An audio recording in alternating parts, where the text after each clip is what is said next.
My true story, from Georgia. At brunch, my dilly introduced me as just the nanny. I smiled. The next day, I sold the house they lived in. I arrived at 11 o'clock sharp, the sun high and forgiving, but my heart trembled like the thin crust beneath my feet. In my hands I held a silver tray stacked with warm golden croissants, my secret recipe, light and buttery, the way my own mother taught me in that tiny kitchen back in Macon. Each pastry was a testament to my care, my love, my attempt to belong in this house that I had helped buy, raise, and sustain. I stepped into the dining room, and the laughter stopped just long enough for me to feel my presence, or lack of presence, fully. The space was impeccably set for brunch. Crystal flutes shimmered with mimosas, plates of smoked salmon, smoked trout, fruit displays beckoning like promises. A long mahogany table stretched beneath a glittering chandelier. Friends in fine clothes exchanged pleasantries near the sideboard where charcuterie and quiche waited, every detail chic, every guest expected. Except me. That's when I heard her, my daughter-in-law, her voice crisp like the linen napkins she arranged, leaning into her friends and lowering her tone just enough to exclude me, but loud enough for them all to hear. She was the nanny when my husband was little. She took good care of him, but now she is a bit forgetful. She is still living here, I guess, for appearances. My chest tightened. My hand hovered over the tray, my own offering dismissed as if it belonged in the servants' wing. They laughed together. I stepped forward, placing the tray down gently on the marble countertop. My heel clicked against the floor. She pivoted gracefully, her smile sweet like poison. "Remember to leave early, ma'am. We are hosting a party tonight, and you know how guests get confused." I swallowed. My ears stung. I nodded, lips pressed to hold a smile that refused. She continued, voice polished to a sheen. "Here, take this," and she slipped a crisp $20 bill into my hand. "Just pick up some snack bites. Don't eat off the buffet too much." My fingers closed around the envelope, its prioritization clear. I was a guest with a stipend, allowed but never welcomed, a helper, a paid extra, not family. I felt the weight of their judgment. The slight curl of her lips, the way the guests glanced my way, murmuring condolences. How nice of her to contribute. So kind. Their expressions told me what words could not. Here lies a guest, swelling with delusions of belonging in a home that is not her own. My mother's croissants sat untouched. My own son sat across the room, smiling at a coworker's joke. He noticed me briefly and offered a glance. No hospitality, no apology, only that familiar look of polite distance. The son I had read bedtime stories to, celebrated graduations with, and at whose wedding I had handed him the rings years ago. He did not move. I did not ask. I took a shallow breath and repeated quietly to myself, "Mother is fine. Nothing can stop her." My eyes flicked to the chandelier, then to the glittering display of food. I thought of the late nights I spent keeping the house warm during cold Atlanta freezes, the years I worked part-time jobs to cover taxes and utility bills so they could focus on careers. I thought of the photo of me and my young grandson in front of that very table, all smiles and innocence, posted on their mantel once. Now no photo remained, and the croissants stood alone, awkward and unclaimed. No one offered me a plate. No one said thank you. A hush followed me as I walked to the far corner, my tray in hand. I watched the party swirl around me, wine poured, stories exchanged, laughter rising and falling like waves, unaware that the tide had turned and washed me aside. My daughter-in-law glanced at the time, then at me, her eyebrow arched in subtle disdain as if to say, "Isn't it time for you to go?" She turned back to her guests as though I had already left. My pulse thumped in my ears. I clutched the edges of the tray as though it were a lifeline. Inside, my mind shook. Once this had been my home. Once laughter had been my own family's. I brushed a stray lock of silver hair from my face, set my shoulders straight, and gathered my doubts beneath a calm surface. My inner voice spoke quietly, and I took comfort in it. Mother is fine. Nothing can stop her. I studied their faces. Polished, amused, oblivious to the cruelty they had woven as naturally as tablecloths. That fluttering in my chest settled into something firmer. Resolve. Yes. I had been treated as an afterthought, as a prop in a staged life. But my value, my worth, did not vanish overnight. I was still the woman who gave every last cent she had to build this home. I still held the keys, literally and figuratively. My gaze locked on the buffet table. I would not help myself. I would not accept crumbs. My pastry tray was my proof, my offering, and it deserved respect. I set the tray down directly in front of her, where her hand had touched me just moments before. The room fell silent. Champagne poured. Voices paused. My heart drummed a measured cadence, and I said, softly but firmly, "I will take these back." I turned and walked out. No goodbyes, no excuses. I did not look back again. Outside, the sunlight was sharp and clear. In that first breath of freedom, I felt lighter, like a chapter had closed. I wrapped the tray and its uneaten croissants in a linen napkin, porch light turning them to warm gold. I carried them to my car, every step steady.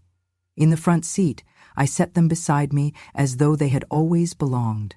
And in that clarity, I whispered, "Mother is fine. Nothing can stop her." Under the soft haze of memory, the days blur into shades of effort, struggle, and hope. When my son told me he had found the perfect house in the northern suburbs of Atlanta, my heart swelled with pride. It was a modest 3-bedroom home in a quiet cul-de-sac, with a dogwood tree in the front yard, and a screened-in porch that caught the morning sun. He had dreams, big ones, but no credit history yet to anchor them. He and his young wife had just finished school, scraping by on internships and early career jobs, and needed a financial backer. That backer was me. I emptied every savings bond I had. I called 3 old friends from church and quietly asked for short-term loans. I even pawned the heirloom necklace my mother had given me when I turned 21, an act I never admitted to anyone. With trembling hands and a determined heart, I brought the down payment to the realtor's office, and when the dotted line appeared, I signed as the primary owner, not because I needed recognition, but because their bank required a solid co-signer.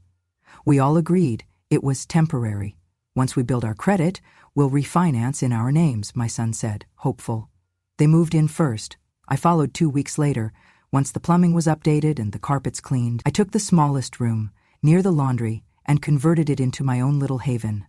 I did not need much, just a window, a shelf for books, and a sense of purpose. And I had plenty of that. I paid the first year of property taxes. I called roofers when hail punched holes in the shingles that first spring. I stayed up at night with the baby when he ran a fever of 103, holding his little body to mine while his mother cried from exhaustion in the other room. I cooked, I cleaned, I clipped coupons and watched local sales to keep our bills manageable. I even gave them my old car when theirs broke down during a cold snap in February. I told everyone at church that we were building something, together, and for a while it felt like we were. I watched my son finish his MBA, walking across the stage in his navy robe, holding my hand before the ceremony and saying, "I couldn't have done this without you, Mom." His wife clung to his other side, their baby nestled in her arms. That photograph still sits in a shoebox under my bed. It used to be on the mantel until one day, quietly, it disappeared. After his graduation, things shifted, subtly at first, like rearranged furniture you only notice when you trip. They started referring to the house as ours when guests visited, no longer including me in those statements. "We bought it a few years ago," his wife would say, glossing over the actual ownership. I never corrected her, not in front of the company. They stopped asking my opinion on repairs. I would find handymen wandering through the kitchen or measuring windows, never having been told they were coming. When I asked gently, my daughter-in-law said, "Oh, we didn't think you'd be interested in that kind of stuff." My son just smiled and said, "Don't worry, Mom, we got it." I started receiving fewer invitations to family dinners. They had their own friends, their own plans, their own rhythms. Even the baby, now a boy of 4, stopped calling me Grandma. He called me old hag sometimes, as if I were a guest visiting too long. One afternoon, I overheard a conversation I was not meant to hear. My daughter-in-law was on the phone, laughing. "We just keep her here because it helps with taxes and all," she said. "Yeah, she thinks she's still part of the plan, bless her heart." I sat in my room that night, the one with the window and the worn quilt, and stared at my checkbook. My name was still on the deed. I still paid half the utilities. But emotionally, legally, spiritually, I had been erased. That winter, when the gutters froze and cracked, they called a contractor without asking me. When I tried to speak up, My son patted my shoulder gently and said, "Let us handle it, Mom. You've done enough." Done enough. As if there were a finish line to motherhood, to care, to dignity. I began to feel like a ghost in the house I helped build. They spoke around me, moved past me, arranged their lives with growing circles that no longer included me. I became the nanny, the silent fixture, the legacy they would eventually edit out. And yet every month, I wrote my half of the mortgage check. I still bought groceries. I still picked up prescriptions when needed. I believed that one day they would remember, that love would return like spring does after a long winter. But winters in Georgia can be deceptive. They look soft, but the cold cuts deep when you do not expect it. And that cold had settled not in the walls of the house, but in the hearts I once thought I knew. So I waited. I gathered strength. I remembered every late-night feeding, every tuition payment I covered, every time I said yes when my bank account said no. I folded each memory into a quiet truth. I had been loyal, but loyalty did not guarantee love. It did not guarantee respect. They believed I was soft, that my silence was ignorance, not grace. But I had built this house on more than cement and contracts. I had built it on sacrifice, on blood, on hope, on prayer. And now, that foundation was cracking. Not because of me, but because they had forgotten who laid the bricks. I opened Facebook one chilly morning, just to check on my grandson's school recital video, and felt a sudden heaviness in my chest. I tried to scroll through the Johnson family photos, but their profile was unavailable to me. I had been blocked. At first I blinked, sure there must be a mistake. I refreshed, still blocked. My chest tightened and I felt a wave of unfamiliar shock. A few minutes later, through a mutual friend's feed, I noticed a photo from their Christmas party. The Johnsons smiling by the fireplace, stockings and baubles included, but no me. I zoomed in, carefully examining the edges of the photo until I noticed that where I once stood, offering my homemade fruitcake, there was an empty space. The caption read, "Just us, no extras." My stomach knotted. I could not believe it. I had been talking to them for the last decade, even before they got married. I had listened to their tears, their joy, and now I was erased with no explanation. I closed my laptop and sank into the faded quilt at the foot of my bed. The silent accusation echoed. I was not family. Later that afternoon, while straightening the living room, I heard them. My daughter-in-law talking on the phone while stacking books, her voice sharp and low, yet clear enough to reach me. I pretended to dust. She laughed. Wry, cruel laughter. "She's suffocating," she said. "I told the little one to just call me Mom. Don't let them know she's blood. It makes it easier." I paused. Blood. The word punched through every fiber of my being. I had borne that child's father, held him through fever and heartache. I had baked cookies for them, mailed holiday cards, and they wanted to hide me, erase me, pretend I didn't belong. Her next words froze me in place. "We're building a case, you know.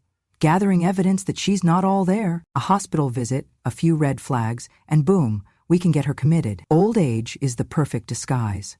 I gripped the edge of my feather duster, hearing the words again. Committed. As though I were a charity case, a problem to be solved, not a person to be loved. I left the room quietly, the sound of my satin slipper the only proof I had been there. My heart pounded as if it was trying to escape my chest. That night, sleep eluded me. I lay in bed staring at the ceiling fan. I tried to count breaths, but each inhale slid past me like a breath on a cold window pane. Committed. It was a word no daughter or child should ever whisper about a mother. I gently rolled onto my side and clasped my hands under my chin, thinking of my mother's own hands, how she raised us on trust and warmth. I realized I had trusted the wrong promise, that blood would never fade, that love would not dry up. In the days that followed, I began noticing signs. The front door was always locked behind me and rarely opened for small things, a frozen pitcher, a misplaced pair of glasses. The house felt sterile and quiet. I had once taught Sunday school lessons in this living room.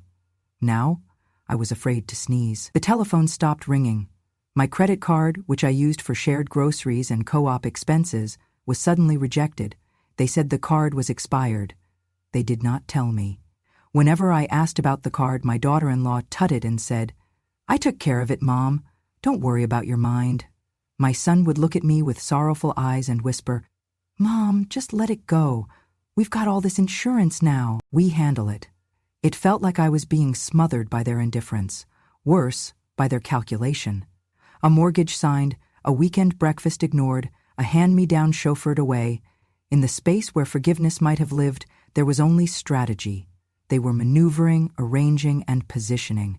I had already told myself I would hold back, wait for them to see, to remember, to invite me back when they realized their mistake. But when I heard the phrase hospital visit whispered as casually as grocery lists, the nesting instinct that had shaped my life rebelled. I was not a charity case. I was not a secret. I was their mother, their grandmother, a living being who deserved honesty, respect, and space to make my own choices. So I began making notes. In a spiral-bound notebook next to my bed, I wrote dates, times, words, phrases, the Facebook deletion, the Christmas photo caption, her words about suffocation, the plan. I kept the florist's receipt from the Christmas wreath I left for them at Thanksgiving. I kept the bank card and pay stubs showing utilities and cable I still paid. Every detail would matter. Each morning I sat at the kitchen table by the window, drinking tea, looking out at the dogwood tree that bloomed every April. It was a constant among shifting seasons. I told myself, "This is your new foundation. You will outlast this. You will not fade quietly." I called an attorney, one I once drove to a meeting when his car broke down. He remembered me at once, his voice soft but firm. "You will not be silenced, Mrs. Johnson." And that night I slept. Not in peace, but in survival. I had realized what they tried to take from me: identity, belonging, dignity, and what I could still hold, the truth. And in this, I began to stand again. I arrived at my grandson's 4th birthday party, clutching a wooden tray of freshly baked pastries. The croissants were warm, still butter-soft from the oven, and I had spent the entire morning perfecting each swirl of dough. I walked into the living room, bright in balloons and streamers, where little feet pitter-pattered and parents laughed over coffee. The party was lively, sweet with childish laughter and chatter, so I carried my tray forward, past the paper banners that read "Happy Birthday, Samuel," and set it carefully down on the buffet table. I looked up, expecting a smile, or at least a nod of appreciation. Instead, I saw her, my daughter-in-law, her lips curving into a polite smile that didn't reach her eyes. She turned to her friends, voice low but sharp. "Oh, look, our Nanny is trying her hand at baking." She laughed, not with warmth, but with the kind of luxury that comes from power. I felt my breath catch, my fingers tightening around the tray. I caught her meaning: nanny, helper, someone whose efforts could be dismissed with mild amusement. Then I heard my son's footsteps behind me. He reached past me to grab the tray, his hands sweeping it away without a word. He walked it to the kitchen pantry and dumped the contents into a garbage bin. I heard the thud of pastry hitting plastic, the echo of banality that crushed what I had made with care. For a moment I stood frozen, knees weak, stomach heavy. I watched him bring the tray back empty and set it aside without meeting my eyes. The sharp gaze from his wife lingered on my face, as though it were an accessory she no longer wanted. A hush rippled among the adults. A few guests smiled awkwardly, caught between social manners and discomfort. A child toddled over and reached for the bin's edge, peering at the discarded pastries and pulling a silent frown. Then I heard my grandson's voice, small and puzzled. "Mommy, why is Grandma not sitting with us?" My heart dropped. I turned to them, trying to steady my voice. "He is asking why I am not at the table," I said softly. My daughter-in-law sighed, patronizing. She directed her words not at the child, but at me. "Because no one sits and eats with strangers." The words ricocheted inside my head. Strangers, not Grandma.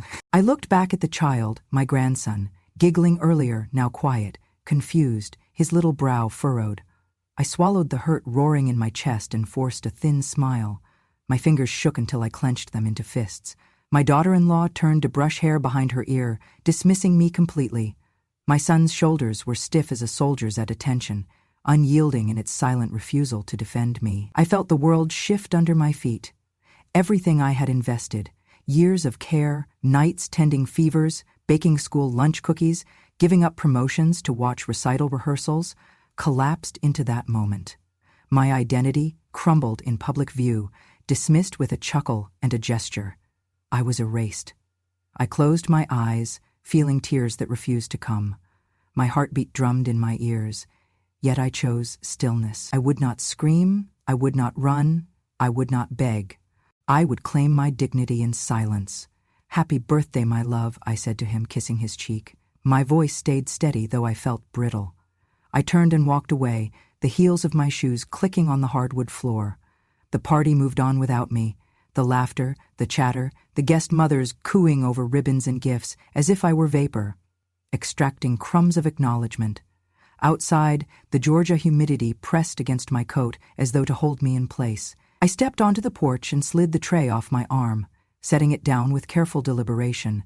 I could feel the layers of despair and rage settling in my stomach, slow, serious, heavy. And then I made a decision.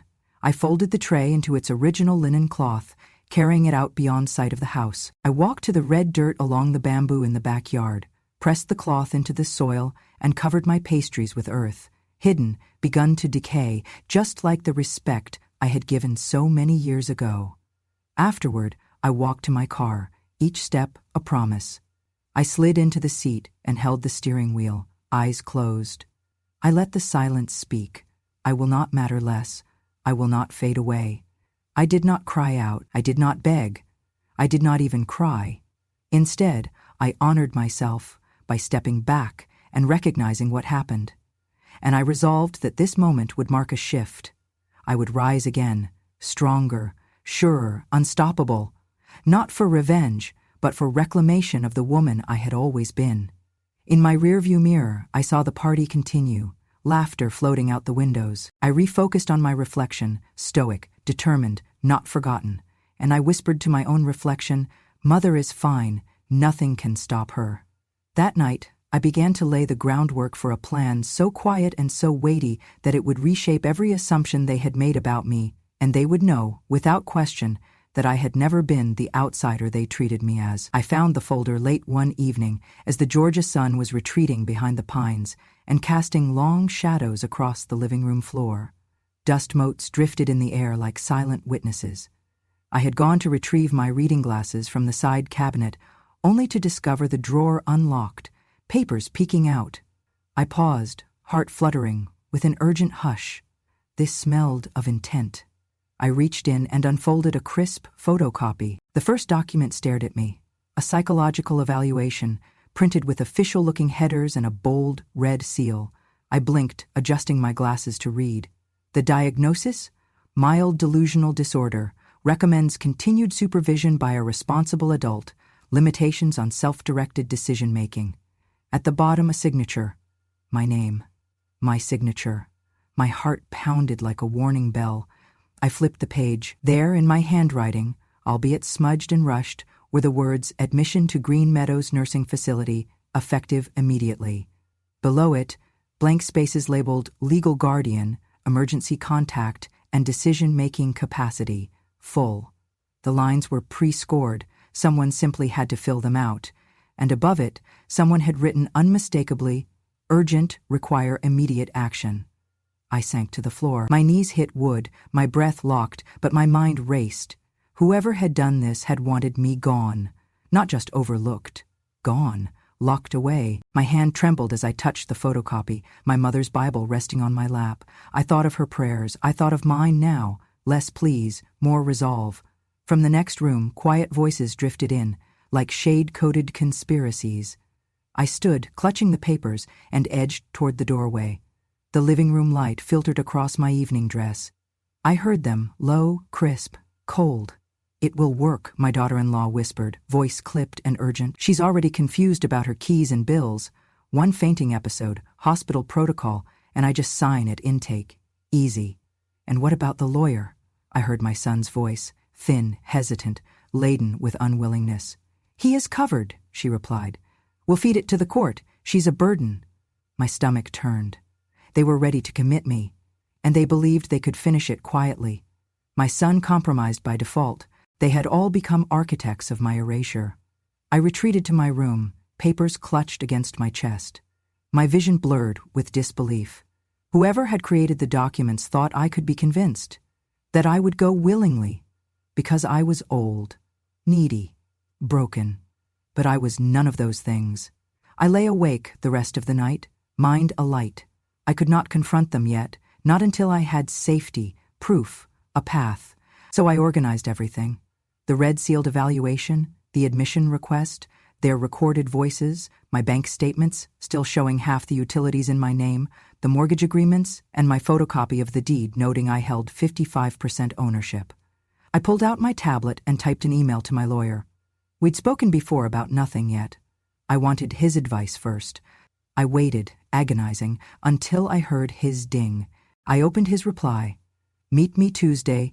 Bring documents. Don't let them near you in meantime. Be safe. It felt like carrying a lifeline. Next, I began backing up evidence. I built a timeline in notes. Date I signed deed, every mortgage payment, every contractor call. I transcribed the audio from my daughter-in-law's conversation, date stamped and labeled.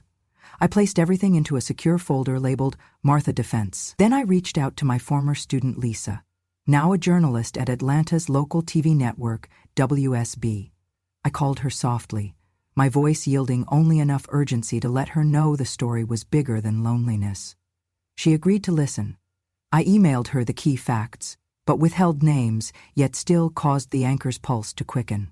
Everything was unfolding within the confines of the law, but outside their expectations, they believed their quiet plot sealed. But I, even that elderly nanny, had built walls of evidence stronger than any forged paper or furtive whisper. By morning, the Georgia dawn was bright and clear, mocking the darkness of their intent. I placed the red-sealed evaluation into an envelope marked Evidence. I tucked the folder into my tote bag alongside my smartphone, where I had recorded every call, every audio snippet. I packed a spare set of clothes and a list of emergency contacts. I rehearsed words behind closed eyes. I have rights. You are violating my civil liberties. I refuse to be erased. Then I sent another message to my lawyer. I will arrive Tuesday. Let's start now. As I set the phone down, I met my reflection in the dresser mirror. Head held high, shoulders squared, eyes steady. Not fear, not panic, not disgrace. Determination. A woman who had lived with compassion now lived with purpose. They might have tried to carve me out, but I had carved back. With facts, with witness, with law. I was still here. I had the papers. I had the voice, and they would learn soon enough. You cannot commit someone who refuses to be silenced. I set my tote beside the door and closed my eyes briefly. In that stillness, I tasted possibility. A plan wasn't just taking shape, it was alive, because I refused to be erased, because I was not done.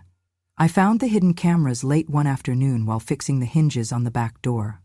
I noticed 2 small lenses in the siding of our screened porch and another in the hallway landing near the guest bedroom. Each bore a tiny sticker, Live Security Feed, Property of Johnson Family. My breath caught in my chest. This was beyond monitoring. They were watching me. I stood still, heart pounding. My mind raced as it had when I first discovered the fake psych evaluation and the forged nursing home application. But this was active surveillance. I slipped between brushing past the hallway cam and tapped record on my phone. Then I headed back to the kitchen where my daughter-in-law and son were chatting quietly over iced tea and cupcakes. They were speaking low, intimate tones. I crept closer until their voices registered, crisp and cold.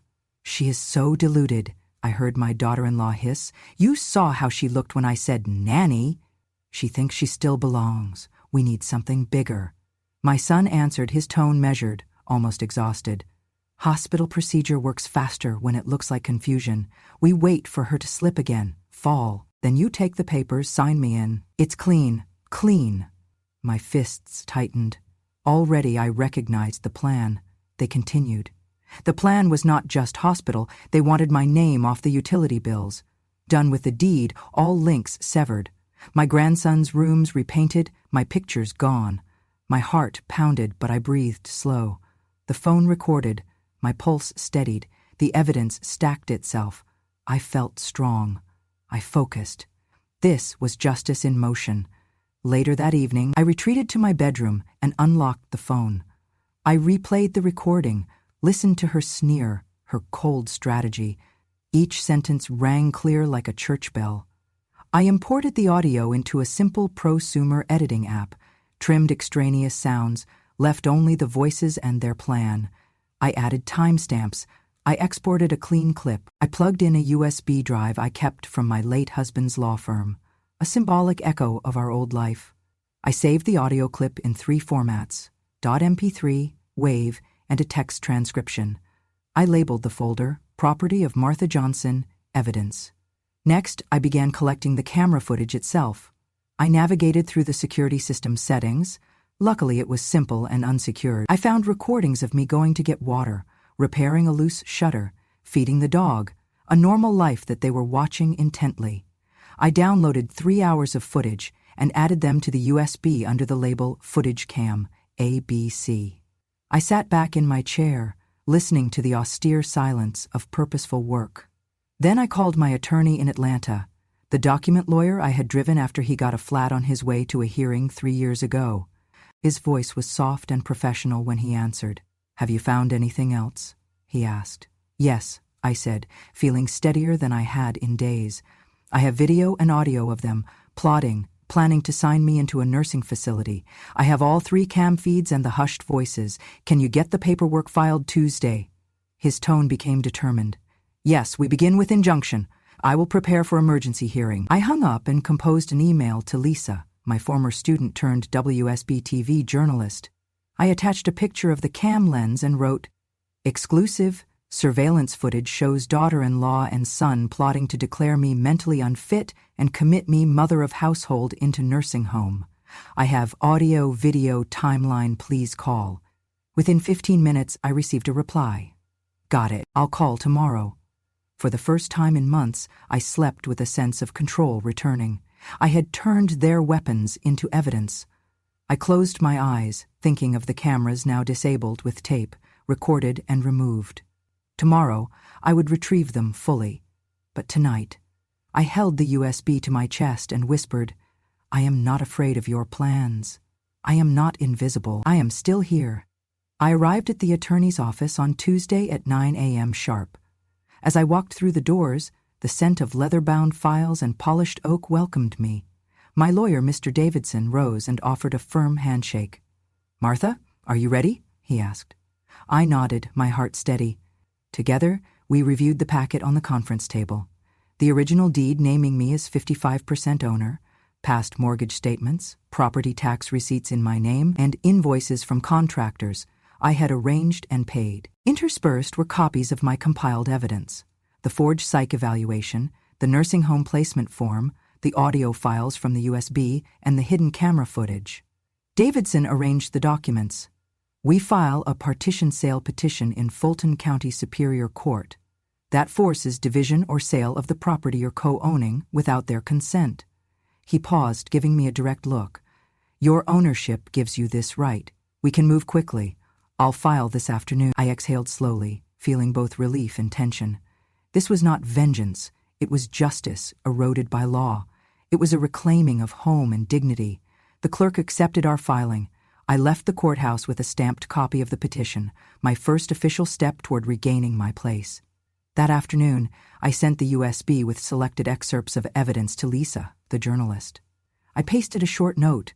"My name is Martha Johnson. I am the 55% owner of the house called Family. But family tried to remove me mentally, physically, legally. I own more than a kitchen, more than crumbs. This is my fight." Despite a weekend away, I received an email that Monday night. "We'll air your story Wednesday at 5. Fear and hope tangled inside me as the words settled. On Wednesday morning, I saw the headline flash. "Georgia grandmother takes legal action after family snares her rights. Just Nanny no more." My phone buzzed, messages from friends I had not heard from in years, saying, "We saw you, we support you, respect to you, Martha." Inside the living room of my own house, my attorney and I watched the broadcast. The anchor appeared behind the desk, calm and measured. Tonight's top story: a respected grandmother in suburban Atlanta is fighting back after being publicly relegated to just the nanny. We have exclusive documents and footage showing her daughter-in-law and son allegedly discussing ways to have her institutionalized and alienated. The report played clips, a snippet of the recording. We wait for her to slip again, a freeze frame from camera footage showing the lens peeking out from the hallway. They discussed legal rights of co-owners and how partition law allows selling without family approval. The anchor summarized, Mrs. Johnson holds 55% of the home's title and has paid taxes and upkeep for years. She filed a partition sale petition to legally reclaim what she already owns. The broadcast transitioned to a Vox Pop segment. Interviews with neighbors responding, I always knew Mrs. Johnson had a heart of gold. I saw her snow shoveling last winter and bringing over soup when my son fell ill. It was heartbreaking to hear how she was treated. No one deserves that. I felt tears sting my eyes, not from shame, but from validation. For decades, I had been the quiet strength behind this home. Suddenly, I was seen. My story was seen. Within hours, social media blew up. On Facebook's WSB-TV post, comments poured in. Bless her heart, what an incredible woman. They underestimated her. Don't mess with a grandmother's love. Share this until everyone remembers what family means. On YouTube, the video had thousands of likes and shares. One viewer commented, they tried to erase her, but she's leaving a legacy instead. That evening, the Johnsons returned home to find dozens of text alerts from friends, clergy, neighbors, and even distant cousins, all saying the same thing. Are you okay? The hush that used to greet me was replaced with whispers, now directed at them. I sat quietly in the living room, sipping tea, watching their faces in the reflection from the television screen. They entered with the caution of trespassers. My daughter-in-law tried to speak, voice shaky. Mom, we didn't mean for it to be like this. My son looked stricken. He avoided meeting my eyes. Mom, we can fix this. But I already had. I had called attention. I had filed papers. I had made history, not just for me, but for every silent elder pushed aside and silenced. I rose, feeling the steady ache of every sacrifice I had made, mixed with the satisfaction of being heard. The court will address our disagreement, I said. Until then, please respect my space.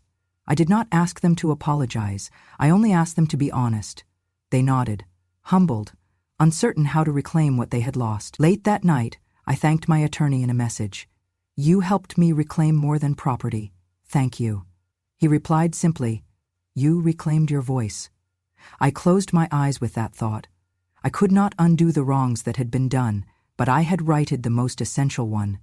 I was no longer invisible. I had proven that strength can be quiet, justice can be lawful, and respect, long overdue, can still be earned.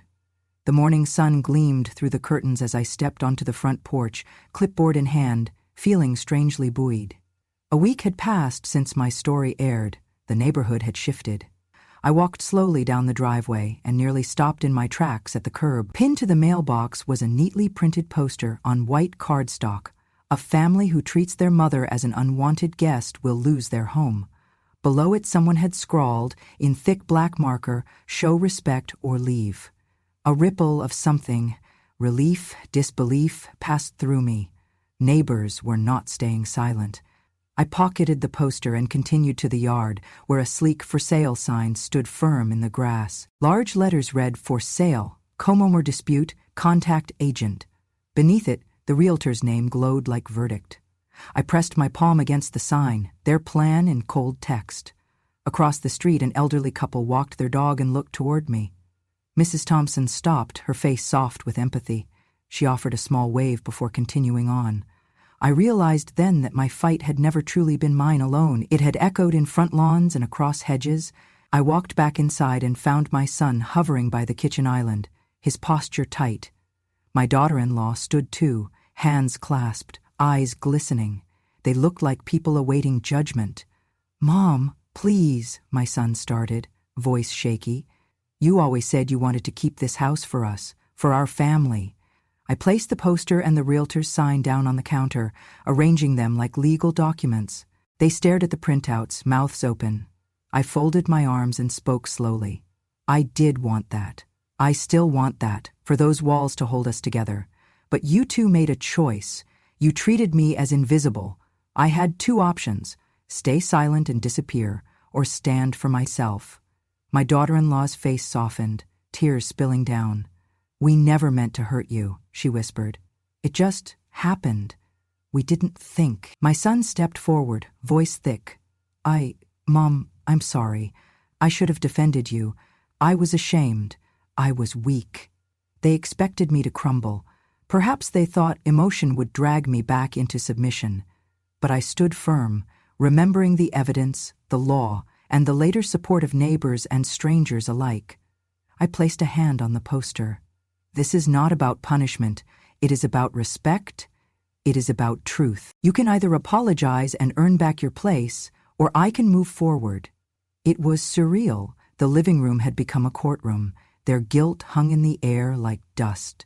I tapped the real estate sign. That house is half mine. I can sell. I can walk away. But I still hope, if you can look me in the eye and mean it, that someday this can be ours again. My daughter-in-law sobbed, stepping forward to hug me. My son stood still, tears in his eyes. They couldn't say the words just yet, but their eyes pleaded, please. Later that day, a neighbor named Carla asked to share her story. She filmed our chat in the kitchen, her phone quietly recording. Carla spoke of the Christmas I brought casseroles during her husband's surgery recovery. She spoke of the nights she saw me shoveling snow off the driveway so guests could arrive safely. She spoke of how I'd once lent her money after a layoff. The clip was sweet, genuine, honest, the antidote to their scorn. That evening, Carla posted the video online. Within hours, it gathered comments like, "This is what family looks like. Grandmother of the Year, hands down. My respect for her strength." It was as though the digital world had taken her side. My attorney reached out that night. I filed a motion for mediation. If both parties agree, maybe we can find a resolution without court. He made it sound hopeful, but clear. The ball was in their court. That night, my son and daughter-in-law sat beside each other on the sofa. They held hands, offering each other silent strength. My daughter-in-law's voice was soft, cracked. Will you stay? Will you stay with us if we show respect?" I looked at them, choosing my answer. We can begin again, even from the ground up, but respect is not a handshake, it is action. My son nodded. We will make it right. They withdrew the for sale sign. 2 days later, a new poster appeared in the window, "Family welcome here." I realized then that I had not set out to destroy a house. I set out to restore a home. That night, I sat by the window with a cup of tea, looking out at the lights of the cul-de-sac. I felt the years settle, some lost, some regained. And I felt hope. I had taken action. I had reclaimed respect. I had given them a choice, to honor me or face my departure. Now, they were choosing honor. And that, I thought, is how you return from being erased. You do not fight fire with fire. You fight with the truth. I closed my eyes, listening to the house, now alive with whispers of reconciliation, and whispered to myself, "Mother is fine. And now, so is this home." If this story struck a chord in your heart, if it reminded you of the strength it takes to smile through silence, and the courage it takes to walk away with dignity, then I hope you'll stay a while, because here, on Grandma True Stories, we don't just tell tales. We remember the truth the world tried to bury.